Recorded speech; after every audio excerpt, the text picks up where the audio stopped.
কাজটা করলে কি তোর জন্য মা তার পোলাকে ছেড়ে দিয়েছে, বউ তার স্বামীকে ছেড়ে দিয়েছে, স্বামী তার বউকে ছেড়ে দিয়েছে। ওইদিকে আবার ছাত্ররা পড়াশোনা ছেড়ে দিয়েছে, শ্রমিকরা মাঠের চাষাবাদ ছেড়ে দিয়েছে। আবার দেখলাম হুজুররাও সবকিছু ছেড়ে ছেড়ে বিল্লাল ভাইয়ের মতো টাকা ইনকামের নেশায় পড়েছে। অনুপ্রেরণার আরেক নাম থটস অফ বিলাল ভাই। আচ্ছা, বিল্লাল ভাই কি নামাজ রোজার ফতোয়া দেয়? না। বিল্লাল ভাই কি মাহফিলের স্টেজে বসে হাজারো যুবককে হেদায়েতের পথ দেখানোর চেষ্টা করে? না। তাহলে বিল্লাল ভাই কি পাড়ার কোনো মহল্লার মসজিদে ইমামতি করে নামাজ পড়ায়? না। তাহলে ভাই আমার প্রশ্ন হইতেছে, এনার মতো একটা হুজুরের অনুপ্রেরণা কিভাবে বিল্লাল হয়? আমি জানি এই সবই হচ্ছে টাকা কামানোর ধান্দা।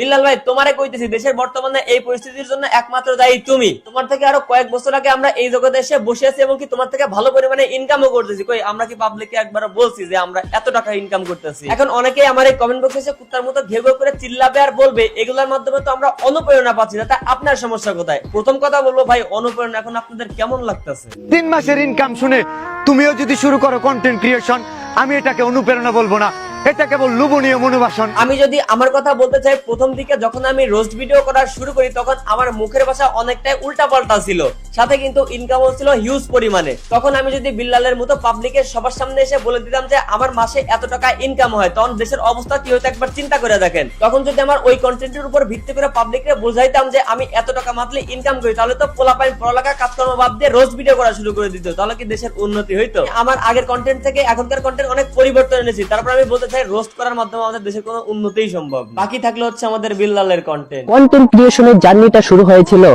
থটস অফ বিল্লাল ভাইকে দেখে। এই কন্টেন্ট গুলো 100% সামাজিক, দেশের মানুষের মনে একটু হলেও নাড়া দেবে, একটু হলেও পরিবর্তন আসবে, এটা আমি মানি। তবে কথা হচ্ছে, দেশের বর্তমানে যে সমস্ত পোলাপান এই সমস্ত কন্টেন্ট বানানোর জন্য হুমড়ি খেয়ে পড়েছে, একটু খোঁজ খবর নিলে দেখতে পাবেন এরা সন্ধ্যার সময় ঝোপঝাড়ে হুমড়ি খেয়ে পড়ে গাঁজা খাওয়ার জন্য। তাহলে বিষয়টা কি দাঁড়ালো?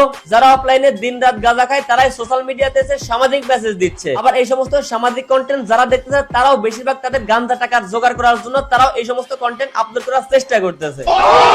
আমি বলবো ভাই, দিন শেষে হাতে গোনা কয়েকটা বড় বড় কন্টেন্ট ক্রিয়েটর ছাড়া এই সমস্ত সামাজিক কন্টেন্ট যারা বানাতে আসছে সোশ্যাল মিডিয়াতে, তারা বেশিরভাগই গাঁজা কেনার টাকা জোগাড় করার জন্য মিডিয়াতে আসতেছে। এগুলোর প্রমাণে আমি এখনই দিতেছি। কিছু কিছু পোলাপান, যে বললাম না, কপি করে ভিউ কমানোর চেষ্টা করতেছে। আবার কিছু কিছু পোলাপান টাকার লোভে এতটাই মরিয়া যে কপি করে যখন ভিউ পাচ্ছে না, টাকা ইনকাম করতে পারতেছে না, তখন বিল্লালের 14 গোষ্ঠী উদ্ধার করে দিচ্ছে বকাবাজি করে।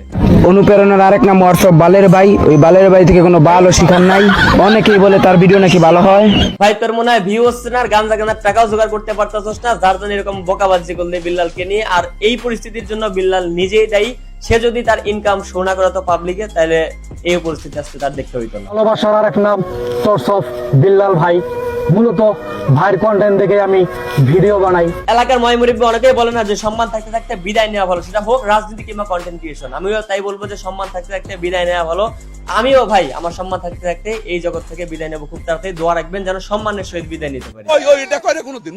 তো আজকের ভিডিও এই পর্যন্ত। ভিডিও কেমন লাগলো কমেন্ট করেন, ভালো লাগলে লাইক করেন, পেজ ফলো করেন আর ইউটিউব চ্যানেলকে সাবস্ক্রাইব করেন।